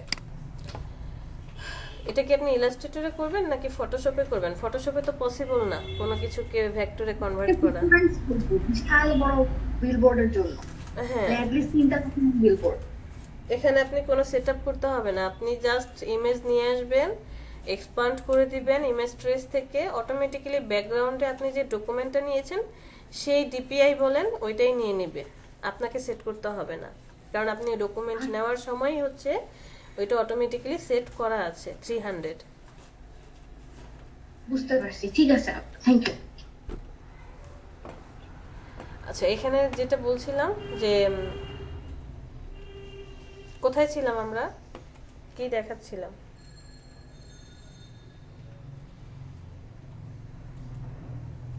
কালার শেষ করেছি। আচ্ছা, মনে পড়েছে, লেয়ার নিয়ে কথা বলছিলাম। এখানে আমরা লেয়ার নিয়ে কোনো কথাই বলবো না, লেয়ারের বিষয়ে আমরা যাবও না, টেনশনই করব না, কারণ ইলাস্ট্রেটর এতটাই অ্যাডভান্স, সে অটোমেটিক্যালি লেয়ারগুলোকে ম্যানেজমেন্ট করবে। অটোমেটিক্যালি কি করবে? জি বলেন। আপু, আমি তো আপনার কাছে বলছিলাম আমার 3 দিন ছুটি দরকার, আমি গ্রামে আসছি, তাও আমি ক্লাসে অ্যাটেন্ড করতে পারছি, কিন্তু এখন আমি আর থাকতে পারতেছি না, লিভ নেওয়া দরকার। হ্যাঁ, অবশ্যই যেতে পারেন, যেতে পারেন, সমস্যা নেই। তো যান আপনি। তো যেটা হচ্ছে যে এখানে সে অটোমেটিকলি কি করবে, লেয়ারগুলো নিয়ে কাজ করবে, আপনি জাস্ট আপনার মতো করে কাজ করে যাবেন, ব্যাকগ্রাউন্ডের লেয়ার অটোমেটিক্যালি সেট আপ করতে থাকবে। ফটোশপে অনেকগুলো লেয়ার হতো, একটার পর একটা layer, suppose last web template design করতে গিয়ে অনেকগুলো লেয়ার হয়ে গিয়েছে, কিন্তু ইলাস্ট্রেটরে যত লেয়ারই হোক সে একা একা কি করবে, সেই লেয়ারগুলোকে ম্যানেজমেন্ট করবে। তো এই হচ্ছে কাহিনী, লেয়ার নিয়ে কথা বলবো না। তারপরে যদি লেয়ারের জন্য মন কাঁদে, কোথায় আছে লেয়ার, সেটা হচ্ছে যে প্রপার্টিসের নিচে লেয়ার পেয়ে যাবেন, অথবা আপনি যে উইন্ডো থেকে গিয়ে লেয়ারটা নিয়ে আসতে পারেন, এই যে লেয়ারে ক্লিক করলে লেয়ার চলে আসবে, বা কিবোর্ড থেকে ফাংশনাল আপনি না বলেন লেয়ারের কথা মাথা থেকে ফালাই দিতে, আপনি আবার দেখাইতেছেন। হ্যাঁ তখন তো দেখাচ্ছি, আমার মাথায় কারণ ওই চলে যে আসে। বললাম না যে যারা মান্ডালা ডিজাইন বা ধরেন pattern related design, vectorise design করবে, তাদের একটু লেয়ার আবার মেনটেন করতে হবে। কি মেনটেন করতে হবে? মান্ডালার মধ্যে হয় কি, এই যে এই পয়েন্টগুলো নিয়ে কাজ করতে হয়, তো এই জন্য ওইটা আবার আলাদা সেক্টর, যারা ওই সাইটে যায় সেটা ইলাবোরেট অন্য সাইট থেকে তারা করে নেবে। আচ্ছা, এটা হচ্ছে টোটাল ইলাস্ট্রেটরের ইন্টারফেস, ডকুমেন্ট সেটআপ, আর কি টুলস প্যানেল কোথায় কোথায় আছে, কোথায় কি পাবেন সব জানা হলো। ডকুমেন্ট কিভাবে সেভ করবেন, সেভ করবেন কিভাবে, চলে যাবেন ফাইল, ফাইল থেকে সেভ অ্যাজ, সেভ অ্যাজে যাওয়ার পরে আপনি কোথায় এটা সেভ করতে চান, ডেস্টিনেশন ঠিক করে দিবেন, নাম কি হবে, নাম সেট, সেভ অ্যাজ টাইপ। এখানে আসার পর কয়েকটা অপশন পাবেন। ফার্স্টে যেটা আছে এটা হচ্ছে ইলাস্ট্রেটরে, মানে আমি যেই ডকুমেন্টটা কাজ করেছি সেই ডকুমেন্টটাই এই যে এইরকম অপশন থাকবে, এটা হচ্ছে র ফাইল বলা হয় বা এআই ফাইল, এই ফাইল অবস্থায় থাকবে। এরপরে আপনি এই ইলাস্ট্রেটরের ফাইলটাকে পিডিএফেও কনভার্ট করতে পারবেন, এই যে অ্যাডোবি পিডিএফ সিলেক্ট করে দিলে পিডিএফ এ কনভার্ট হবে, ইপিএসও কনভার্ট করে দিতে পারেন। ইপিএস হচ্ছে এআই এর চেয়ে একটু লো ভার্সন হবে, মানে একটু রিডিউস করবে, ফাইল সাইজটা হালকা রিডিউস করে দেয়, যেটা আমরা ফটোশপ থেকে ইপিএস অপশন দেখেছিলাম। আর এখান থেকে আরেকটা আছে এসভিজি, ফটোশপেও এসভিজি দেখেছি, এটা হচ্ছে ভেক্টরাইজ বাট হাই কোয়ালিটির ইমেজের মতো করে আসে, ইমেজ না মানে যতগুলো কাজই করা হোক সেটা একটা ইমেজে কি হবে, কনভার্ট করে হাই কোয়ালিটির এসভিজি ফাইল হবে। আমরা যখন ক্লায়েন্টকে কোনো ফাইল প্রোভাইড করি, বিশেষ করে ইন্টারন্যাশনাল ক্লায়েন্ট, লোকাল ক্লায়েন্ট হলে তো তার কোনটা লাগে সে বলেই দিবে বা ওই অনুযায়ী আমরা তাকে ফাইলগুলো দেই। ইন্টারন্যাশনাল ক্লায়েন্ট হলে আপনাকে এই সবগুলো ফাইলই কনভার্ট করে দিতে হবে, মানে এই একটা ডিজাইনকেই আপনি ফার্স্টে এআই তে সেভ করবেন, সেভ করার পর পিডিএফ এ সেভ করবেন, ইপিএস সেভ করবেন, এসভিজি সেভ করবেন। বিকজ আমি জানি না আমার ক্লায়েন্টের কোন ফাইলগুলো লাগবে। আপনি ফ্রিল্যান্সারে গেলে দেখবেন যে ওখানে ওরা বলে যে সব ধরনের ফাইল দিয়ে দিব, বা যে ফাইবারের অ্যাকাউন্টে দেখবেন যে অল ফাইলস করা হবে, প্রোভাইড করা হবে। অল ফাইলের মধ্যে যে এই ফাইলগুলো আসে। এখানে টোটাল কয়টা পাবো? 1 2 তারপরে হচ্ছে 3 এবং 4টা। কি কি? AI, PDF, EPS, SVG। বাসায় একটা একটা করে দেখবেন কোনটা কিভাবে সেভ হয়। আপনি যখন AI তে কি করছেন, সেভ করছেন, AI সিলেক্ট করে দিলেন, এখানে সেভ অপশনে ক্লিক করার সাথে সাথে একটা পপ আপ প্যানেল আসবে। এইটার মধ্যে এই যে ভার্সন, আমি যে ভার্সনটা ব্যবহার করছি সেই ভার্সনটা শো করছে। এরপরে কি আরো লো লো ভার্সন আছে। আপনি যখন আপনার ক্লায়েন্টকে ফাইলটা প্রোভাইড করবেন, ফার্স্টে আপনি একটা রিয়েল ফাইল রাখবেন। মানে আমি এখন কি করব, সিসিতে থাকবে, বাকি সব ঠিক থাকবে, ওকেতে প্রেস করব। ওকেতে প্রেস করলে ওই যে একটু আগে দেখালাম না, AI লেখাটা অরেঞ্জ কালারের এরকম একটা ফাইলে কনভার্ট হয়ে যাবে। সর্বপ্রথম আমি এমন একটা মানে এই ফাইলটা সেভ করব কিসে? সিসিতে। এটা হচ্ছে আমার ফাইল, আমার কাছে রেখে দিব, যে ইন ফিউচারে যদি কখনো ক্লায়েন্ট আমাকে বলে এডিট করে দাও বা কোনো ধরনের কিছু অ্যাড করতে হবে, ডিলিট করতে হবে, আমি যাতে সহজে কাজটা করতে পারি। এরপরে সেই ফাইলটাকে আপনি কি করবেন? কপি করবেন। কপি করার পরে আবার নতুন করে সেভ করবেন, বাট এইবার হচ্ছে ভার্সনটা লো করে দিবেন। ধরেন ইলাস্ট্রেটর 10 পর্যন্ত, এর নিচে আসলে মনে হয় না আর কেউ ব্যবহার করে। 10 পর্যন্ত আপনি ইলাস্ট্রেটর 10টা কি করবেন? সিলেক্ট করে দিবেন, দিয়ে ওকে দিবেন। কেন আপনি লো ভার্সনে সেভ করে দিচ্ছেন তাকে, মানে ক্লায়েন্টকে যে ফাইলটা দিবেন সেটা কেন লো ভার্সনে হবে? বিকজ আপনি অ্যাডভান্স সফটওয়্যার ব্যবহার করছেন। যেমন আমাদের মধ্যে অনেকে 2021 ব্যবহার করবে, বাট আমি তো 2019 ব্যবহার করছি। তো আমরা আপডেট সফটওয়্যার ব্যবহার করছি, বাট আমার ক্লায়েন্টের কাছে যে সফটওয়্যারটা আছে সেইটা আপডেট নাও হতে পারে। আবার এমন ক্লায়েন্ট আছে যার কাছে সফটওয়্যারই নাই, সে হয়তো বা আপনার থেকে ফাইলটা নিয়ে সরাসরি প্রিন্টে দিয়ে দিবে। প্রেসে যে পিসিগুলো থাকে তারা এত আপডেট সফটওয়্যার দিয়ে করবে কি? তারা তো আর এই ডিজাইন করবে না, এডিট করবে না, কোনো কিছু না। তারা হচ্ছে জাস্ট ফাইল ওপেন করা গেলেই হলো, কমান্ড দিতে পারলেই হলো, আর অ্যালাইনমেন্ট এই ছোটোখাটো কিছু কাজ ঠিক করতে পারলেই হলো। তারাও এরকম কি করে লো ভার্সন ব্যবহার করে, হয়তো বা CS6 বা CS এরকম সফটওয়্যার ব্যবহার করে। দ্যাটস ওয়াই আমাদেরকে লো ভার্সন করে দিতে হয়, যে আমার ফাইলটা যখন ওনার পিসিতে ওপেন করা হবে, কোনো ভিতরের ইনফরমেশন বা কোনো ডিজাইন যাতে মিস না হয়ে যায়, মিসিং না হয়। আপনি লো ভার্সন। আমি একটা জি ফারিহা বলেন। এই যে সেভ ফর স্ক্রিনস একটা আসে না, সেভ এজে দিলে, জি ম্যাম ওখানে কোনটা মানে প্যারামিটার গুলো দিলে বেস্ট হবে একটু যদি দেখা দিলেন। আমি শুধু ওই 72 PPI এখানে কিছুই বুঝি না আর কি। ওখানে কোথায় পেলেন সেভ ফর আপনি? স্ক্রিন, সেভ ফর স্ক্রিন কোথায় পেয়েছেন?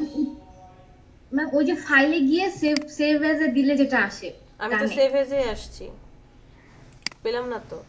ফাইল থেকে সেভ এজ কোথায় পেলেন আপনি? Save for screen. না না না ম্যাম ওখানে না, নিচে নিচে ওই আমি এখন ফাইল ওইখানে মেনুর যাই নিচে, নাই এখানে তো না। ফারিহা, আমি তো এখনো ওইখানে যাই নাই। গিয়েছি?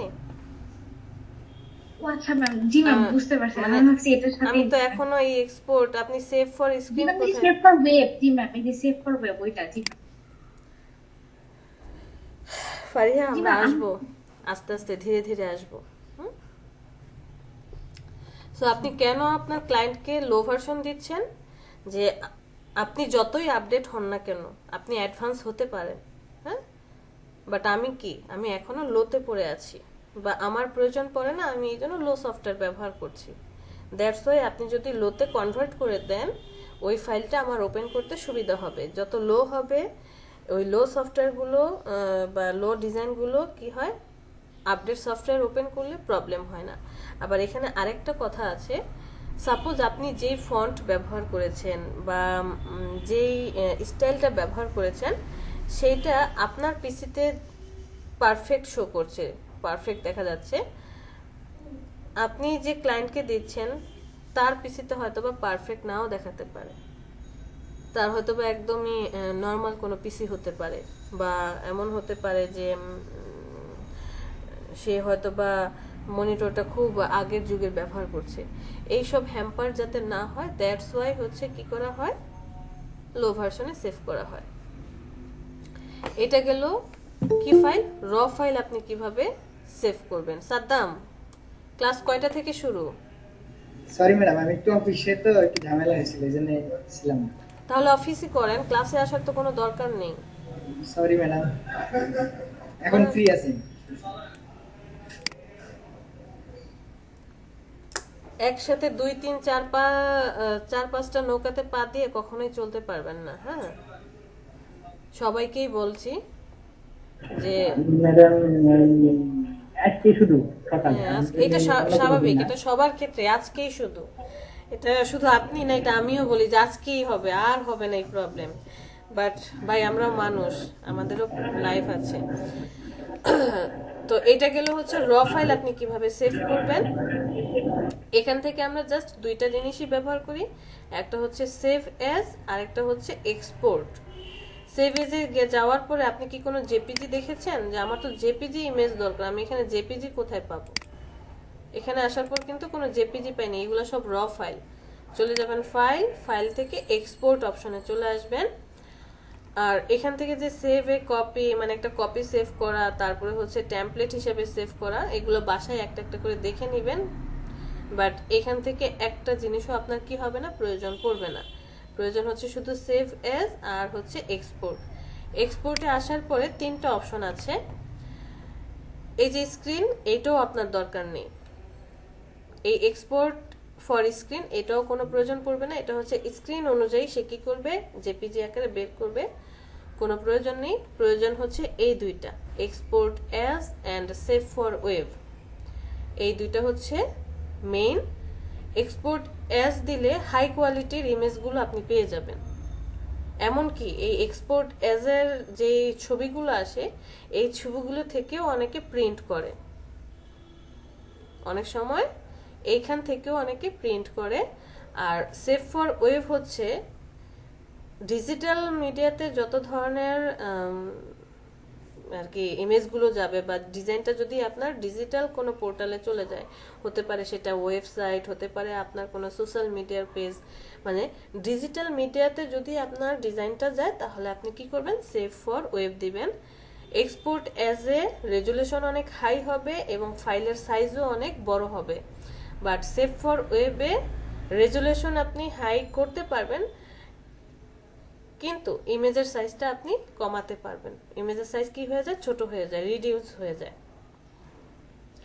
যেমন আমি আপনাদের যখন থাম্বনেইল বানাই, মানে যে ইউটিউবে দেওয়ার জন্য থাম্বনেইলটা বানাই, এক্সপোর্ট অ্যাজ দিলে কি হয়, হাই কোয়ালিটির ইমেজটা আসছে এবং সাথে ফাইলের সাইজ প্রায় 4.5 MB হয়ে যাচ্ছে, যেটা কি করে না, ইউটিউব নেয় না। এটাকে আবার রিডিউস করতে হয়। রিডিউস করার জন্য আমাকে আবার আরেকটা সফটওয়্যার ব্যবহার করতে হয় ইমেজের সাইজ রিডিউস করার জন্য। তো এই ক্ষেত্রে আমি কি করি, যেহেতু একটা ডিজিটাল মিডিয়াতে যাবে, তখন আমি সেভ ফর ওয়েব থেকে এটাকে ইমেজ হিসাবে বের করি। আচ্ছা, আমরা একটা কাজ করি, এখানে একটু লুকোনো ফাইল আপা আপা জি বলেন। আমি যখন জেপিজি মোডে সেভ করি ফটোশপে, তখন এইটা ফাইল আপনার কাছে বা হোয়াটসঅ্যাপে সেন্ড করা যায়, আর পিএইচডি তে করলে এটা যায় না। এটার কারণটা কি আপা? ভাই, পিএইচডি তো হচ্ছে র ফাইল। পিএইচডি আপনি যে আমাকে দিবেন, হোয়াটসঅ্যাপে দিবেন, হোয়াটসঅ্যাপ তো একটা নির্দিষ্ট আছে, ফাইল সাইজ আছে, যে 25 কত এমবির উপরে যেন সে ফাইল সাইজ নেয় না। আমি তো আপনাদের কাছে পিএইচডি ফাইল চাচ্ছি না। আর আপনি আপনার না ক্লায়েন্টকে আমি তো অনেকটা চেষ্টা করছিলাম দেওয়ার, না, কোনো তো জানি না প্রয়োজন তো। নেই, কোনো প্রয়োজন নেই। আর এইসব ফাইল কখনোই আপনি এই ফেসবুক মেসেঞ্জার হোয়াটসঅ্যাপের মাধ্যমে দিবেন না। এটা যাবে হচ্ছে হয় আপনার ড্রাইভের মাধ্যমে, নয়তো পেন ড্রাইভের মাধ্যমে। কখনোই আমরা এইসব পোর্টালের মাধ্যমে ক্লায়েন্টকে কি করি না, ফাইল প্রোভাইড করি না। মেইলের মাধ্যমে ফাইল প্রোভাইড করি। ফাইলের সাইজটা কিন্তু অনেক বড় হয়ে ওকে যায়, আপা। জেপিজি ছবি কি হয়, ছোট হয়। আচ্ছা, এখান থেকে আমি এক্সপোর্ট অ্যাজ এ চলে যাই। এক্সপোর্ট অ্যাজ এ যাওয়ার পরে কোথায় আপনি সেভ করবেন সেই অপশনটা তো আসলো। তারপরে নাম আসার পরে সেভ অ্যাজ টাইপ, এইখান থেকে আপনার কোনটা কোনটা প্রয়োজন হবে। এখান থেকে আপনার প্রয়োজন হবে হচ্ছে এই যে জেপিজি, কি আছে জেপিজি, এটা হচ্ছে জেপিজি ইমেজের মতো হবে। এরপরে দেখেন ফটোশপ পিএইচডি, ফটোশপে থাকতে কিন্তু আমি বারবার বলেছিলাম যে আপনি চাইলে ইলাস্ট্রেটরের ফাইলটা কি করতে পারেন, ফটোশপে কনভার্ট করতে পারবেন বা পিএইচডি তে কনভার্ট করতে পারবেন, ঠিক যেমনটা ফটোশপের ফাইল এপিএস এ কনভার্ট করা যায়। কে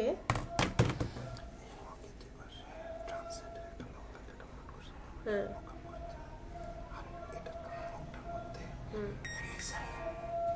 এমএসআই আর কি ট্রান্সেন্ড। এখন এটা ছবি আমাকে পাঠাইছ তো? এই যে হোয়াটসঅ্যাপে দিচ্ছি। আচ্ছা এখনই লাগবে, ক্লাস শেষে দেবো না, ঠিক আছে 20 মিনিট। ঠিক আছে, শুধু লোগো বসায় দিলেই তো হবে। আচ্ছা, তো এখান থেকে আমার কি কি লাগবে, জেপিজি, এরপরে ফটোশপ পিএইচডি, তারপরে হচ্ছে পিএনজি, এরপরে হচ্ছে দেখেন এই যে এসবিজি, আপনি ওই যে সেভ এস থেকেও কিন্তু এসবিজি পেয়েছিলেন, এখান থেকেও আপনি এসবিজি তে কনভার্ট করতে পারবেন। আর শেষে আছে একটা টিফ ফাইল, টিআইএফএফ। মাঝে মাঝে কিছু ফাইল কি হবে, প্লিজ ঠান্ডা লাগছে ওই রুমে যাও, মাঝে মাঝে কি হবে যে আপনি যখন কাজ করছেন, যেমন বিশাল এক বিলবোর্ডের জন্য ব্যানার বানাচ্ছেন, অথবা ধরেন কোন একটা ইভেন্টের পিছনে 8 ফিট বাই 8 ফিট বা 16 ফিট বাই 32 ফিট বিশাল একটা কি হবে ব্যাকড্রপ হবে, এই ডিজাইনগুলো করছেন, ওইটার মধ্যে অনেক ছবি আছে, অনেক ইনফরমেশন আছে, ফাইলটা মোটামুটি 1.5 থেকে 2 জিবি 2.5 জিবি হয়ে গিয়েছে, ফাইলের সাইজ এত বড় হয়ে গেল। সেই ক্ষেত্রে কিছু কিছু ক্ষেত্রে আপনাকে কি করতে হবে, এই টিফ ফাইলে ক্রিয়েট করে দিলে ফাইলের সাইজটা একটু রিডিউস হয়ে যাবে। যেমন ধরে নিলাম 2 জিবিটা রিডিউস হয়ে কততে আসলো, 1.2 এর মতো কমে গেল, বাট কোয়ালিটি কিন্তু কোনো হ্যাম্পার হবে না। ফাইলের সাইজ রিডিউস করবে, আর ওইটা কোনো র ফাইল না, এটা হচ্ছে হাই কোয়ালিটির হচ্ছে একটা ইমেজের মতো আসবে, যেটা প্রিন্ট করলেও কি হবে না, ফেটে যাবে না। তো আমরা সেভ অ্যাজ থেকে দেখে আসছিলাম, টোটাল 4টা অপশন লাগে, এখান থেকে কয়টা পেলাম, JPG, Photoshop PhD, PNG, SBG তো ওখানে দেখিয়ে আসছি, তো এটা বাদ দিই, আর হচ্ছে টিফ। এই ফরম্যাটগুলো আমরা আমাদের ক্লায়েন্টকে দিয়ে দিই, মোটা টোটাল সবকিছু মিলিয়ে আমরা 9টা ফরম্যাট দিয়ে থাকি। 9টা ফরম্যাট ক্লায়েন্টকে প্রোভাইড করে দিই, ওনার যেটা পছন্দ মানে যেটা প্রয়োজন সে সেটা কি করবে, ব্যবহার করবে। এবার একটা একটা করে দেখি। ফার্স্ট আমি জেপিজিতে চলে যাই, জেপিজিতে সিলেক্ট করার পর এই যে এখানে দেখেন ইউজ আর্টবোর্ড একটা অপশন চলে আসছে। আপনি যদি এই আর্টবোর্ডটাকে সিলেক্ট করে দেন তাহলে শুধুমাত্র আর্টবোর্ডের ভিতরে সাদা কালার যে অংশটুকু, আর্টবোর্ডের ভিতরে যা আছে তারই ছবি আসবে, আর্টবোর্ডের বাহিরে কোনো কিছু থাকলে সেটার ছবি আসবে না। সাপোজ আমি এখানেও এক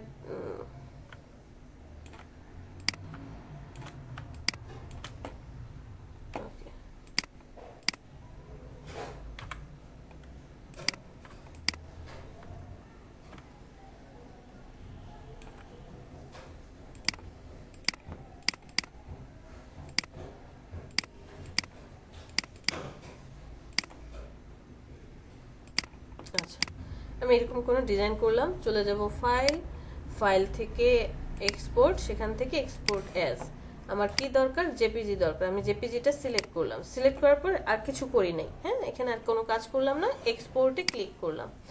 এক্সপোর্টে ক্লিক করার পরে দেখেন এই যে এই অপশনটা আসছে, এখানে কালার মডেলটা দেখাবে, ওই যে আমি ডকুমেন্ট সেটআপ করেছিলাম, ডকুমেন্ট সেটআপ করার সময় কি ছিল, সিএমওয়াইকে, সিএমওয়াইকে তে কি হয়, ডার্ক কালারটা বা ব্ল্যাক কালারটা কি হয়, একটু বেশি হাইলাইটেড থাকে এবং একটা ফেড মোড আসে বা প্রিন্টের যে মোডটা সেই মোডটা আসে। আর আরজিবি মানে হচ্ছে যে ছবিটা হাইলাইটেড হবে এবং এর কোন যে ইফেক্টটা আছে আর হোয়াইট পার্টটা আর কি বেশি হাইলাইটেড করবে। তো আপনার যেটা প্রয়োজন আপনি সেটা সিলেক্ট করে দিতে পারবেন এখান থেকে।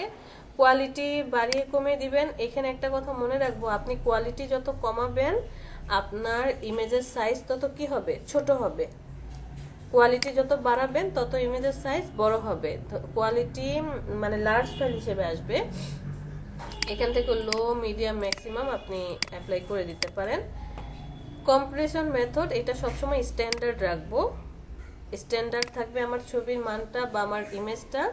রেজুলেশন যে 72 দিলে কি হবে, রেজুলেশন কমে যাবে, ইমেজের সাইজ কমবে।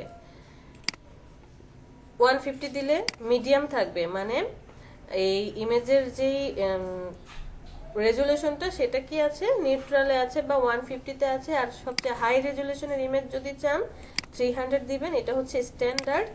এর বেশিও যদি আপনার প্রয়োজন হয় আদার্সে ক্লিক করবেন, কত প্রয়োজন সেটা এখানে লিখে দিতে পারেন। ধরে নিলাম আপনার 1000 প্রয়োজন, মানে এই যে আপনার পয়েন্টগুলো আছে একটা আরেকটার সাথে 1000 পার পিক্সেলে 1000 কি হবে, পয়েন্ট হবে পার ইঞ্চিতে।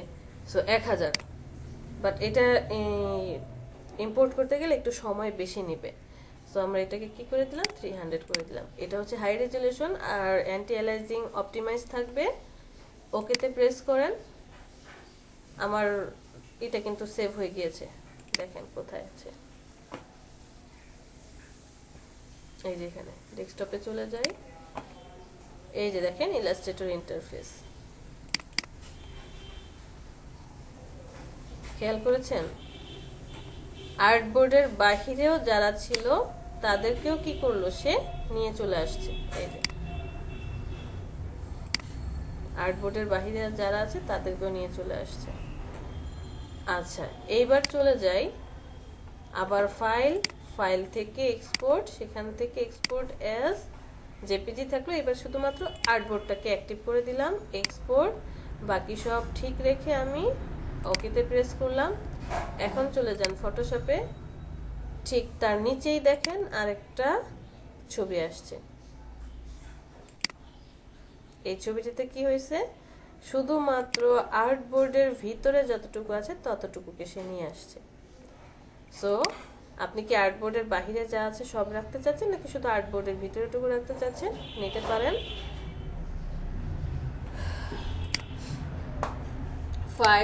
ফাইল থেকে এক্সপোর্ট, সেখান থেকে এক্সপোর্ট অ্যাজ, এটা গেল জেপিজির কাহিনী। এবার আসি পিএনজিতে। পিএনজি না, ফটোশপ পিএইচডিতে যখন সিলেক্ট করবেন, সিলেক্ট করার পর ওই যে সেম যে আর্টবোর্ড রাখবেন নাকি আর্টবোর্ডের বাহিরে থাকবে। আর্টবোর্ড দিলে আর্টবোর্ডের ভিতরে যারা আছে তারা আসবে। এক্সপোর্টে ক্লিক করার পরে এরকম একটা প্যানেল আসবে যে আপনি কালার মোড কি CMYK কে রাখবেন নাকি RGB তে রাখবেন। যেহেতু ফটোশপে যাবে আমরা এটা RGB করে দেব। রেজুলেশন যত হাই দিবেন তত কি হবে, কোয়ালিটি স্ট্যান্ডার্ড হবে। আমি 300 করে দিলাম।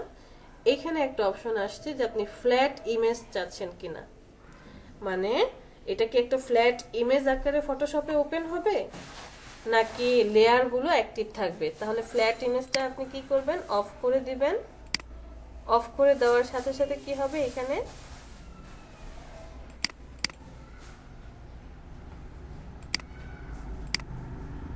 সরি এই যে CMYK দিয়ে তখন ফ্ল্যাট ইমেজ যদি আপনি অফ করে দেন হোয়াইট লেয়ারসটা অ্যাক্টিভ হয়ে যাবে। এই লেয়ারটা অ্যাক্টিভ হয়ে গেলে ম্যাক্সিমাম যতটুকু লেয়ার অ্যাক্টিভ থাকা যায় ততটুকু সে অ্যাক্টিভ করে ওকেতে প্রেস করলে ফটোশপে কনভার্ট হবে। আর আপনি যখন ফটোশপে কনভার্ট করবেন এখানে আপনার আরেকটা কাজ আছে, এই ডকুমেন্টটাকে একটা কপি করে নিতে হবে। কপি করে নেওয়ার পর ওই যে বললাম না লেয়ার, এইবার আপনাকে মেনটেন করতে হবে। এই যে দেখেন এই লেয়ারগুলো ভিতরে গেলে প্রত্যেকটা তখন কি আছে, আলাদা আলাদা অপশন আছে। এখানে দেখা যাচ্ছে একটা লেয়ারের মধ্যেই সব কাজ হয়ে গেছে, বাট একটা লেয়ারের ভিতরে সে আলাদা আলাদা কি করলো, সবাইকে ম্যানেজ করেছে। তারপরে হচ্ছে আপনি কি করবেন, এই যে এই জিনিসটা অ্যাক্টিভ করে দিয়ে এরপরে হচ্ছে আপনি আপনার ডকুমেন্ট সেট আপ করবেন। বাট ফটোশপ ফাইল লাগে না। এক্সপোর্ট অ্যাজ চলে যাই, পিএনজিতে আসি। পিএনজি ফাইলে আসার পরে আবার সেম একই জিনিস, আর্টবোর্ড ইউজ করতে চান কিনা, নাকি আর্টবোর্ডের বাহিরে যারা আছে তাদেরকেও রাখতে চান।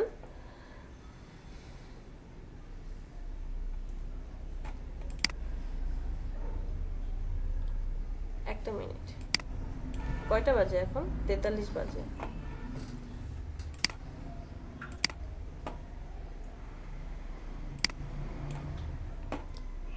তো পিএনজিতে কনভার্ট করব, আমি এক্সপোর্টে চলে যাই। এক্সপোর্টে যাওয়ার পর আমি কিন্তু আর্টবোর্ড অ্যাক্টিভ করে দেইনি। আর্টবোর্ড অ্যাক্টিভ করে না দেওয়াতে টোটাল ওয়ার্ক স্পেসে যা আছে সব শো করছে। বাট আমি যদি আর্টবোর্ডটা অ্যাক্টিভ করে দেই,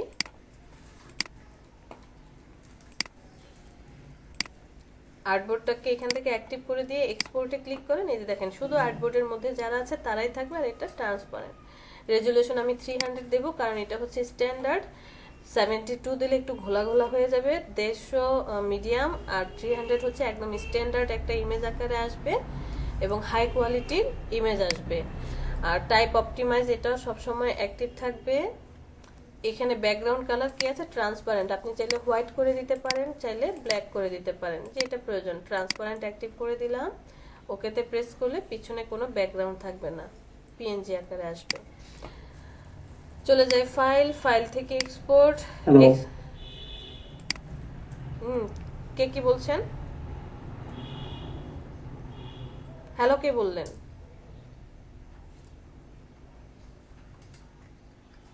হ্যালো কে বললো?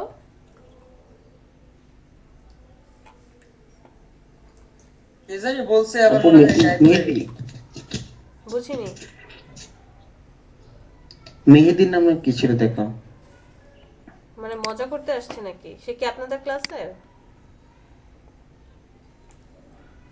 আবার এক্সপোর্টে চলে যাই। এরপরে বাকি আছে কি, আর বাকি যে অপশনগুলো আছে দেখে নিয়েন। সেভ ফর ওয়েবে আসি। পূর্বেও বলেছি, এখনো বলছি, আপনার ডিজাইনটা যদি ডিজিটাল কোনো পোর্টালে যায় তাহলে অবশ্যই আপনি সেভ ফর ওয়েব থেকে কি করবেন, প্রিন্ট ছবিটা বের করবেন। তাহলে হবে কি যে এইখানে আপনার ওই যে ফটোশপের যে ফাইলগুলো মানে কালারগুলো যে মেনটেন করে, সেই কালারগুলোর মধ্যে 8GB কালার মোডে সে কি করে কালারটা রাখে বা ছবিটা পারফেক্ট থাকে।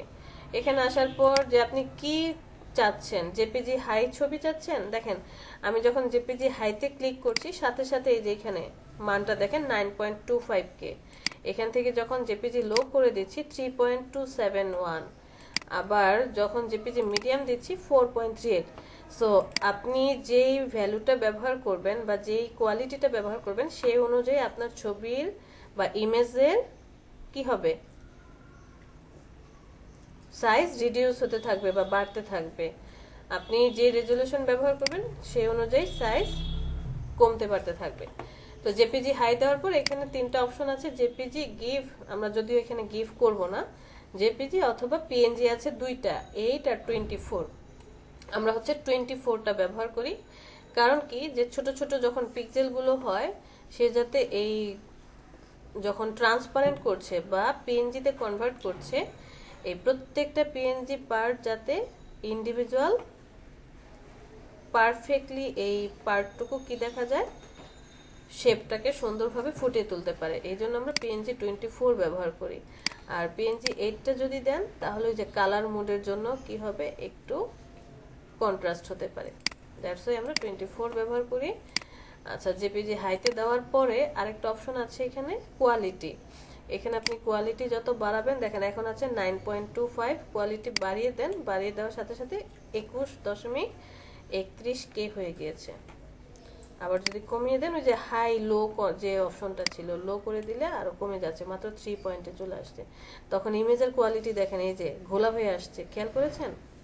ছবিটা কেমন জানি একটু ঘোলা ঘোলা লাগছে না?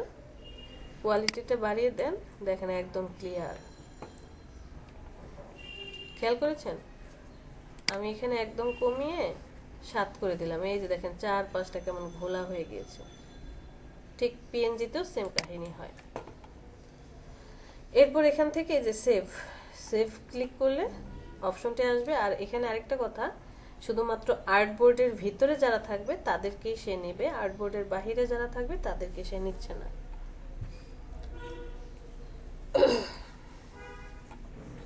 আর এগুলো কিছু দরকার নেই, ধরার কোনো প্রয়োজন নেই, কারণ এটা সাইজ নিয়ে কাজ। আপনি যেই সাইজ দিয়ে কাজ করবেন সেটা এখানে শো করবে। কোয়ালিটি 100 করে দিলে হাই রেজলিউশনের মানে ওয়েবের জন্য হাই রেজলিউশন ইমেজ পাবেন, বাকি সব অ্যাক্টিভ থাকবে। ওকেতে প্রেস করলে ছবি চলে আসবে। ফারিহা, আপনার কোশ্চেনের অ্যান্সার পেয়েছেন? জি ম্যাম, আমি লিখে নিয়েছি। ঠিক আছে, এই হচ্ছে আজকের কাজ। টোটাল ইলাস্ট্রেটরের ইন্টারফেস কি, ওয়ার্ক স্পেস কি, ডকুমেন্ট কিভাবে সেট আপ করবো, ডকুমেন্ট কিভাবে সেভ করব। আর যারা এখনো সফটওয়্যার ইনস্টল করেননি আজকের মধ্যে ইনস্টল করে ফেলবেন। আমরা ধীরে ধীরে আগামীকাল থেকে কি করব, ক্লাস মানে কাজ শুরু করে দেব। আর মনে রাখবেন যে আপনি ইলাস্ট্রেটর পেয়েছেন, ইলাস্ট্রেটর পেয়ে তো ফটোশপের কথা ভুলে গেছেন। এটা হবে